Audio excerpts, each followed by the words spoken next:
welcome to Coffee with the Council. I am not Trissa Aronson, as you can clearly tell. I'm her stunt double, Sean Boyle. I'm the chair of the Chamber of Commerce and also the CEO of the Children's Services Council of St. Lucie County. We're excited to be here with Coffee with the Council, a monthly event where we get great coffee from Steamworks Coffee. Thank you very much. We have an audience. We invite everybody to come down.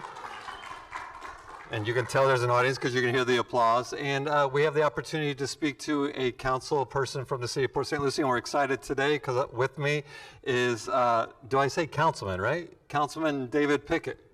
Thank you, Sean. Thank you. And before we start recording, David and I share something because the first time I ever met Councilman Pickett, he was wearing an Indiana University shirt. You don't see a lot of those, right? You don't see a lot of those in Florida, so I had to ask him, and we share Indianapolis roots, and your daughter went to Indiana University? Yeah, yes, sir. Along with? My daughter and my money. Right. So being an Indianapolis native, we're appreciative of your donation and an Indiana University graduate, but that's not what we're here to talk about. We're here to talk about what's on your mind and what's going on, and I can't help but think that, you know, I always joke to my friends that don't live in Florida, we have 2 seasons in Florida, like normal season and hurricane season, right? Those are the 2 seasons. We don't have fall, spring, or winter. We have hurricane season and then the rest. And we are currently, believe it or not, there's actually a disturbance out there now. Yes.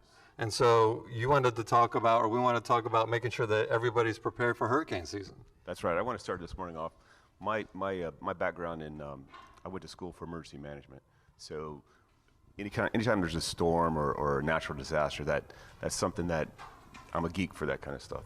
So with this being hurricane season and us being in Florida, especially for the new people that's come to Florida, that's just recently moved here, that's never been through a storm, I think it's important for us to make sure that everybody is prepared and knows what they need to do to get prepared. And now's the time to get prepared. Don't wait until the storm comes. Don't wait until 2 or 3 days before the storm gets here to go get your supplies and trim your trees and stuff like that. Now is the time before the storm even approaches. But like you said, we do have a pending storm out in the Atlantic, so something to be concerned about. And I know with the upcoming storm, oftentimes, and you could tell people who've been here in Florida for a while, they're like, it's a Hurricane 3. Do we not put up our shutters? Meanwhile, the new residents, it's all battened up, and they probably left town already. But to your point, you want to make sure that you get your water, and now's the time to get it before there's a run. And if you don't have shutters, set that up or get your plywood and make sure that it's cut. Exactly. But now, to your point, now is the time to do the prep. Yeah, now's the time to prepare your food, get your water, like you said, because if you wait until the last minute, especially those who's never been through a storm before, they get nervous. And those of us who've been here for a number of years and has been through a number of storms, hurricane category 3, I'll go to the store tomorrow. And you keep putting it off, but those who are new will go to the store and they'll get, by the time we go to the store, there's no bread, there's no batteries. So now's the time to get yourself prepared. I heard somebody say that hurricane season, when there's a hurricane, it's like being stalked by a turtle, right? Because it slowly comes and the anticipation, and does it wobble and does it change, but better to be prepared, right? Exactly, and if you watch the news, keep in mind that the news channels, it's their job to promote the storm, and they're going to sensationalize it and make you think it's a lot worse than what it is. But as long as you do the necessary preparation beforehand to get yourself ready for the storm, if the storm comes, that's great. If it doesn't, well, that's great too. So. That's the thing that they don't tell you in hurricane prep is for your friends that don't live in Florida, when they see the news, they're like, did you evacuate? I'm like, where do you think I live in Florida? I don't live on the beach. No, they don't understand. They just assume the whole state of Florida is going to be wiped out. But it is better to be prepared. And I know that the city at the Civic Center had a big hurricane expo. Yes, that's right. Last 1st of June, we had a hurricane expo. And it was rather, there was a lot of people there. I think there was over 2,500 people that attended the Hurricane Expo, which is good because that shows you that there are residents who are concerned about, what goes on in the community, and they're going out and trying to get information. Mostly, probably it was a lot of new people that's never been through the storm before, never been through a named storm before. So, but there was a lot of good information that was put out during that expo. And so does the city, because when you're thinking about hurricane prep, obviously you're thinking about shutters and trimming the trees and making sure that, you got all your debris taken care of, batteries, water, all that stuff. Does the city have like a checklist or something that residents can, kind of go through and make sure they're fully prepared? Yeah, I actually have a checklist right here that prepared. And if you email me on this, my email address is david.pickett@cityofportstlucie.com. I'll be happy to send this to you, and it gives you a step-by-step, very comprehensive plan of how to get yourself prepared for the storm. It's interesting. My children are older now, but some of their favorite memories were during hurricane season when we were in the closet and all the lights were out, and we were, finding ways to entertain them. They look back at that fondly, and I look back at that as a high-stress time. But it's kind of funny. You can always make the best of a bad situation, right? One of the best things one of my fondest memories was our power went out, and my son, he's 27 now, he says, "Dad, we need water." I said, "There's water, and go turn the water faucet on." "That's barbaric." To drink water out of the fountain. And I said, "Steve," I said, "whether you know it or not, most of us grew up drinking water out of the fountain, and we didn't have bottled water that was accessible to us." And he was just used to going to the refrigerator and grabbing something to drink, and of course it wasn't there, but it was barbaric to drink water from the fountain. You could have just taken a bottle, went to the sink, filled it up, and go, "Here's your bottle, son." All right, so, and that's good to know. And again, be sure that everybody's prepared, and the city's always good with the Hurricane Expo, and always great with the communication about what's going on with the weather and how the residents can prepare, and particularly trash pickup and all that stuff. But I have a list. You and I kind of discussed a couple things. You've got a couple of cool things coming up in support of our veterans. Yes, sir, that's correct. I was approached several months ago by a group called the Rolling Thunders Motorcycle Club, a local motorcycle chapter here in Port St. Lucie. And they were interested in putting a POW MIA chair in Veterans Memorial Park. And through the course of our discussion, I asked him, I said, "What about the Mets Stadium? Have you approached the Mets?" "No, we're trying to get into the Mets Stadium." So after the meeting, I immediately emailed the Mets. Within the hour, the Mets organization emailed me back and said they would love to do the POW MIA chair. And matter of fact, we were having the dedication ceremony for that chair June 29th. It's going to be it's going to be at 5 o'clock, right before that ball game that evening. And that ball game that evening is a celebration for all the veterans. So if you're a veteran, come on out. We'd love to have you at the dedication ceremony. The chair is actually going to be displayed out in center field, where the state flag and the American flag's at, in that area out there. Also, we're on September, I don't remember the date, I think it's September 15th. Don't hold me to that date, but I think it's September 15th. Veterans Memorial Park, we're going to dedicate a POW MIA chair to be put in Veterans Park. And it's going to be right there when you walk up to where we have the Memorial Day ceremonies at. There's a area right there by the steps, and it's going to be right there. So it's going to be a very prominent place for everyone that comes into the park to be able to see it.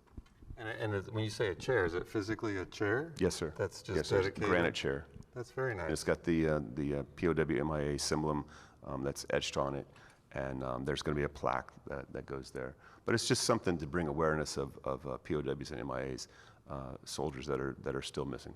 And you have one I have on my notes, the Iraq Afghanistan Veterans Memorial in Veterans Park too? Yes, sir. There's the organization, the guys from Dundee, Florida, and he approached the city probably almost a year ago about putting a Afghanistan, Iraq Veterans Memorial into the park. He just did secure all the money for that monument, and that's going to be dedicated more than likely, I think, March of next year. So that's another addition that's coming to Veterans Memorial Park. And speaking of Afghanistan veterans, I want to bring attention to a gentleman right here in the back.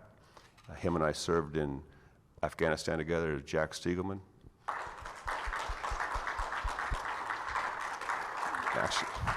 Actually, when I walked in here, I seen him, and I hadn't seen him for a long time. It's good to see him.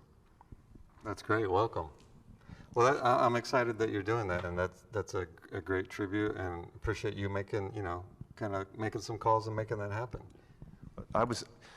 When I made sent the initial email to the Mets, I figured it'd take a few days, and they immediately, within a few minutes, Casey, the lady at the Met Stadium, emailed me back, we'd love to do it. And so we went over there, myself and the people from Rolling Thunder. We met with the Mets organization, and they were more than receptive to having a chair put there. And I know many of us out in the audience here have either gone to a Mets game or partnered with the Mets, and Casey and Paul and that whole crew out there, so community oriented. They really are. They're amazing. So David, that's kind of my talking point. I know you brought a special guest, which, I'm not offended at all. Like Sean's hosting, so I'm going to work out a way that I don't have to be up here that much. But before we bring up the guest that you brought, is there anything else that you want to talk about or anything else on your mind? No, I just thank you everybody for coming out this morning. I appreciate the support. And if you would, come out and support the veterans organizations that we have around town, and especially the POW chairs. That's something that's very special. All right, well, let's give a hand for Councilman Pickett. Thank you. Welcome back to Coffee with the Council. As a reminder, I am not Teresa Aronson. I'm our stunt double, Sean Boyle. And we have with us, Councilman Pickett was smart enough to get a guest on here so he didn't have to talk to me that long. But we have with us Jennifer Davis, the CRA Director. Yes, good morning. And before we started recording, she let me in on something. I always refer to it as the Civic Center, the Mid-Florida Event Center, which, by the way, Mid-Florida is the sponsor. Let's give them a hand of this coffee with the council. And a reminder that it's Steamworks Coffee, and we're greatly appreciative of that. You're welcome for that free plug. It's the City Center, and you guys are doing amazing things out there. I go to the City Center. I'm practicing that because I always say Civic, but I go to the City Center twice a week because I coach basketball out there. Good. And it's an amazing, amazing facility. Yep. So that's in our Mid-Florida Event Center building. So for those of you that aren't familiar, half of that building is dedicated to the recreation for Port St. Lucie. So they do have recreation facilities, they have sports courts, they have gym equipment and things like that, and they have classes. But the other half of the building is the Mid-Florida Event Center. So that's the side that maybe some of you have been to, where you have events you go to. Maybe you've gone to some retirement parties or some celebrations or some EDC luncheons. But that building really serves multiple purposes. So let's see, now we're in 2023. So last year, in 2022, the city had the opportunity to acquire what you would consider the vacant parcels out there at City Center. So at the corner of Walton Road and US 1, there's a whole lot of land that hasn't been developed. And so the city worked really hard to acquire those parcels. They had been tied up with the Securities and Exchange Commission receivership for a long time. There were some failed development attempts, opportunities in the past, had some people who did some wrong things. The property got put into receivership. So for a long time, nobody could really take down those parcels. Even we had developers come in and say, hey, we want to buy the parcels at City Center and develop it. We're like, great, you just got to satisfy the debt. And a lot of people couldn't do that. So our team worked really hard over a series of months with the courts and with the different, the Children's Services Council was one of the people who were owed some taxes, as was the county and the fire district, and some other taxing authorities. And then there were 53 tax certificates on those parcels out there. So if you can imagine having to satisfy all that before you even get to the point where you can, break ground and build something new. So our team worked really hard to do that last year, and we satisfied all that debt. We worked out some really cool opportunities, negotiations with the different agencies, and now we've been working on a master plan for pretty much, I think we're at a year now that we've been working on it. So we're not rushing it. we're looking at the different stages. So one is the Mid-Florida Event Center building and the activities that it does. So does that building need to grow into something a little bit bigger so they can have more conferences and things like that? We're not looking to maybe take it to the convention center level because that's not what we think our city needs, but maybe the next level to have more regional conferences and stuff. So we took an opportunity with a group called HVS, and they looked at the sizing of that site and kind of what it can bring. And we worked with Linda McCarthy, who's our event center director, and kind of to see what events are happening, because there's great stuff happening over there. So what does that need to be when it grows up would be the best way to put it. And what we found when we did that is there probably needs to be a hotel. The hotel is kind of that missing piece for the event center to get to the next level. So we did also an analysis on what kind of hotel does it need to be. Does it need to be, an 80-room, quick, overnight stay hotel, or does it need to be something a little bit more, that next tier to get you to stay for a few days for a conference? So we just finished the hotel study.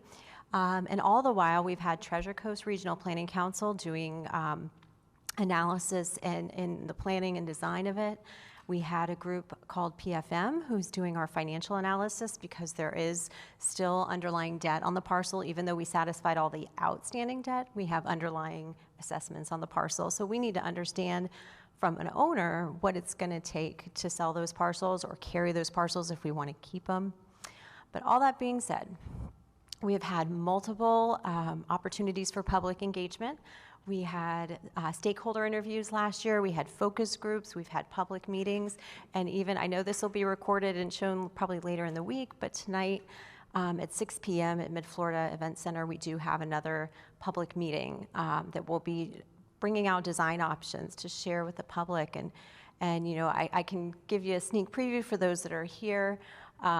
We do anticipate that on this site, which developable is about 40-ish acres, because we do have our Mid-Florida Event Center, we have a parking garage, and there's a little bit of private development around the perimeter. But we do anticipate that there will be some residential component by way of likely apartments. There will be some commercial office space. There will be some retail space, restaurants.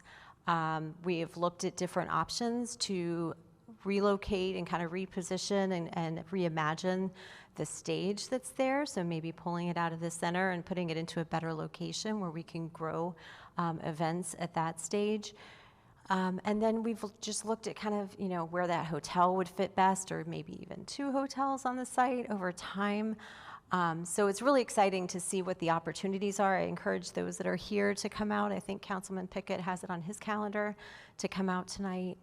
We're just super excited that we're at the stage where we will be kind of wrapping up that master plan, and we'll be able to have a plan that we can put out to the development community, probably in stages of taking down different areas of the site and developing it into Eastern Port St. Lucie. It's like destination. We don't have that kind of development going on in Eastern Port St. Lucie. A lot of people see the great things going out west, which is phenomenal, but this is we're looking to rebuild and redevelop the east side. And I will say, I've lived in Port St. Lucie since, I want to say 98. I'm trying to think if I did that math right. Does that sound right? I have my sister-in-law in the audience. That seems about right, doesn't it? Yeah, but I didn't live in Port St. Lucie the first year, but I've lived in East Port St. Lucie, and I can remember they had all these plans for the downtown, and then all the Western growth and tradition. I was like, oh, please don't forget about us on the east side. But I will say that the city does a great job, I believe, of creating downtown nodes across the entire city, whether you look at tradition or even on the east side or even the botanical gardens. And I will say I've participated in a couple of citizen summits. I take that back. I think I've participated in 5 of them. The city does a great job involving its residents through multiple venues, whether it be online, in person, making it fun to make sure that they give the feedback. And tonight's an opportunity for that. Yep, it really is, and I think there's several faces in here I know that received that email, probably either through a sign up on a distribution list or a direct contact, but we do encourage you to share that information with others, and we look forward to getting that feedback tonight. We have a lot of different groups that are interested in being involved in the site, so we know that this is going to be something that we're going to bring to Port St. Lucie in the coming years. We don't know time-wise how that, what we call a disposition strategy. So the economists that I mentioned before are going to be crunching the numbers once we kind of come up with that final plan and tell us, what that looks like to carry the property and the different parcels for a certain period of time, and then how we want to kind of section it out. If you've been over there, it has a great network already in place with roads and infrastructure and landscaping. So those really tend to lend themselves to easy development for the developers coming in, because we'll be able to kind of market those blocks and say, on this block with these 3 parcels, we want it to be, multifamily residential. I will share with you the current design that we're looking at does contemplate a 6-story kind of footprint throughout. So you will get a sense of presence when you arrive there. It's not just going to be, a 1-story big box kind of shopping center. This will be a destination. Maybe you want to come down, go out to dinner, walk around, there'll be some interactive activities on the site. So, it'll be something you can do for an evening or a day. And we're still working really hard to look at those festivals and things that we have currently at the site and how those fold into the development plan and setting aside the right amount of space for that. But also, if it's not feasible to have there, where will those go? So that's something that we're working with the Parks and Recreation team and Mid-Florida's event team to make sure that we don't lose any of those festivals, because they seem to be really great. We just need to make sure they fit on the site or somewhere close by. And representing Trish as the chamber, making it a destination spot is going to be good for businesses, not only the businesses that will be coming in, but all the surrounding businesses as well. Definitely. From a CRA perspective, this is obviously the anchor part of the original CRA plan and kind of getting that development done, and we anticipate that will kind of bleed out north and south and probably a little east-west on the east side of Port St. Lucie to fill in that corridor. We're super excited. And I'm excited. This is a very basic view, but anytime you have your 4th of July celebration coming on out there, you have Oktoberfest, you have concerts out there. It's exciting to have like these big things that you traditionally see in large cities happening here at City of Port St. Lucie. And is this the time where we can give input on what music artists you bring out? Yeah, definitely. And I think Councilman Pickett has a few ideas too. And we're very aware of the scale of what this site could be. We know this is not going to be whatever it's called now, Coral Sky, I think, all that in West Palm. This is not going to be, an amphitheater of that scale. But it needs to be something appropriate that we can still bring in acts that draw the crowds, that can have, a good evening experience or a good festival experience on that site. We're not looking to go too grandiose, but we want it to be the right scale and make it manageable. Our current stage is a little too small. It isn't situated very well on the site. Anybody that's been to a concert out there might have experienced some of the odd acoustics when it's bouncing off the buildings. So we took a lot of that into consideration. It also doesn't have a back of house. So when you have an artist that comes in, we had several bands this past season that came in, and the Mid-Florida staff needs to rent buses and things to have them, be able to go have their green room, and the restrooms aren't there. So there's a lot of things we're really going to put thought into as we develop the site. And that's just, again, one component of the site. We know that there's just so much more that's going on, but making sure that piece, this is our opportunity to make sure that piece is what it needs to be, and that we're not, just kind of the afterthought. When you invite the Foo Fighters here, they can just roll their own buses up. Absolutely. But it's important that as residents that we stay engaged, right? Because this is very outward facing for the City of Port St. Lucie. It's going to be a huge attractor. There's going to be opportunities for, conventions or, and I know we're not using that word, but like large-scale meetings, concerts, and businesses. So we need to, you want our input. Absolutely, and we've gotten great input so far, and that's why we did have all those stakeholder meetings and why we had focus groups, because we know we brought in the residential community, the commercial community, the realtors, the stakeholders in the area. We've really engaged that, and we also have a city team. We call it our City Center Master Plan Project Team. And I have representatives from every department that attend those meetings, and that's super important too. too, because we want to know on the front end the development concerns that may come with those recommendations of whether it's the infrastructure that's necessary or just, from a planning perspective, making sure we have everything covered. So I'm excited to have that sort of engagement. It doesn't happen with every project, but this one really touches a lot of different departments. And so it's just been a greatly received by our staff too. It's all very exciting, and you look at what City of Port St. Lucie, like I said, I moved here in '98, and I think there was like 100,000 people. And I can remember, and this is how old I am. I remember in St. Lucie West, which is where I don't think they called it St. Lucie West at the time. There was 2 places to eat, the McDonald's and the Subway gas station.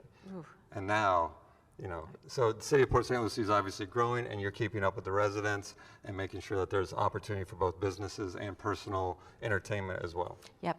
So interactive entertainment is something that's important. We hear a lot about that from a sports side, but also just from a recreation side. There's some amazing opportunities. People go out and go to dinner and go to, I don't want to mention any particular recreation sports activities, but they go do certain things, and I think that that's really important to have something to do. We don't have a lot of that, and then for all ages, the city is very supportive of all the ages, so you want to make sure that this isn't just nightlife for adults or just playground recreation for kids. You want it to be something that cross generations can enjoy, and we're super close on it, but we need a little more input and a little more feedback from our public. Now, because this is obviously airing or being recorded the day of the input, I don't know how fast they turn it around. I'm going to assume that it'll play afterwards. Is there an opportunity for residents to give input if they couldn't make the event? Absolutely. So I have information on our website, which is cityofpsl.com/city center.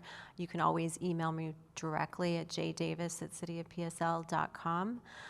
But we are going to be bringing, after the meeting tonight, we will be going back with our design team and kind of tweaking some things that we hear from the input, and then we will be bringing it to City Council at the summer workshop, which is July 19th, 20th, and 21st. I don't know what day we'll be slated for during that, but that's our next public opportunity. We'll be talking with the council because, as you know, with Sunshine Law, we can't talk much outside of having all of them together. So that's really our opportunity to get their feedback collectively, and we're excited to hear that from them.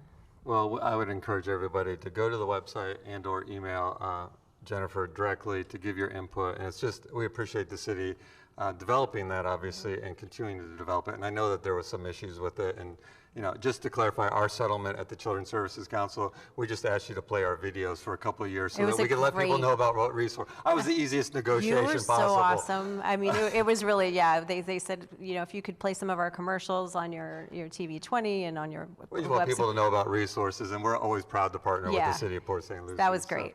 But I encourage everybody to give their input because it's our city, and we want to make sure that it has everything for all the residents. And we're very grateful that you came on. Thank you so very much. You. We want to thank Councilman Pickett for bringing Jennifer, but also sitting with me for a few minutes as well, as we kind of winged it together, if you will. I want to encourage everybody, this is a monthly event, Coffee with the Council. I think it's the 3rd Tuesday, but I'm filling in with Teresa, so just check the Chamber of Commerce's website and to find out. And we want to give big thanks to Mid-Florida for sponsoring this, and of course, the coffee, and I totally spaced the name on the coffee, Steamworks Coffee, we're greatly appreciative of, and we encourage everybody to come in down and watch this live, because not only do you get coffee, but when the cameras stop, that's when we allow the audience to ask questions.